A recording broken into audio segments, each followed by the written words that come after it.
Ta kecingkemen ke bakrau, ke jelaniam jawai, ke khot kawer ya barok, sya kecingpen kentang bishop ya Reverend Father Ferdinand Dakar, ke bansalong ha ke syiterik jong benai risau arja arpulai, ha Church of the Holy Spirit Parish Umulong, ha ke por shipau beje menstep. Most Reverend Victor Lengdo, Archbishop jong ke jelaniam ba Shillong, unlong ukong san ha keriti pen kentang Lengdo sat ha ketai kesngi, rengkat kejingnya senran lang ki Bishop jong ketain syatai lam mingi baro. Kumban syuk pengken mau, lakhaya Reverend Father Ferdinand Dakar, ha ke arpon reuterik jong benai rempang kat kendai spa en repoar, ha ke snong jong kalo East Gentia Hills. Idai ikon prangsngi na ki sipangut ki kon jong ima Edwin Kendat bat ikong Philomena Dakar. Na penkentang lengdok sok belai yi ha ke ar pulai tarik ukala lengkot kat kendai spa kendai pusau.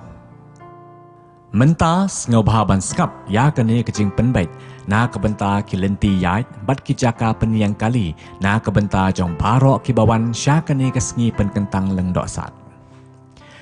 Ya ki bawan na East bat West Khasi Hills bat Ribhoi District kin habrung na lat din thare bandrung shashnong mudamai.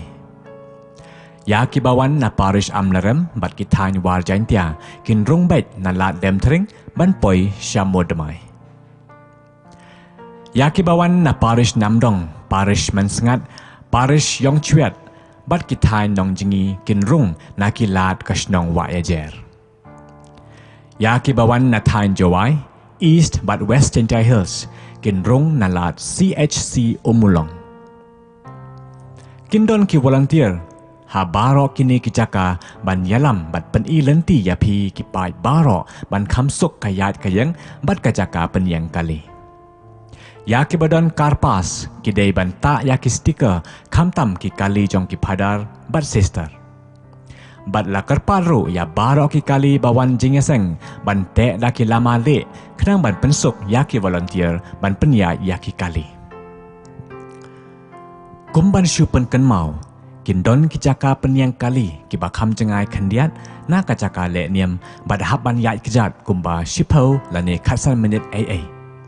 Kumta la kerpat ya pi ki pat ki ban wan ya shimenta bapin ngau baha ban ken mau kenang ya kane kenang bapin la ban poi biang por ha kane kasngi. Kane kacing penbena kacing pen ken mau bat kacing kerpat kawan lengba i Father Ebor Mitre H Lamare i badairu i media in charge jong kejawai diocese bat kerpang jong kane kasngi. Kublai shibun.